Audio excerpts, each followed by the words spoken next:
Here at Meat and Potato, we have a very unique item. We call it a baseball top sirloin because that's basically what it looks like.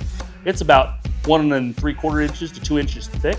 Perfect true center cut. Top sirloin actually has 3 muscles. This dissects all 3 muscles using just the center muscle to make the perfect steak.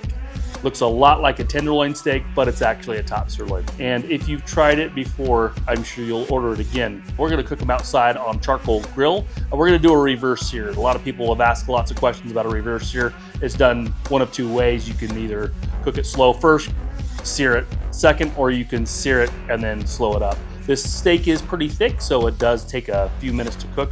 That's why you might wanna either finish it off in the oven, or if you're pan searing, or take it off of direct heat and put it in indirect heat. This top sirloin steak is very lean, so sirloins are normally a little leaner. So if you're not a fan of a super marbled ribeye, this is probably your cut. If you want that tenderloin type steak, but you don't necessarily want to spend all the money on that, this is your perfect steak.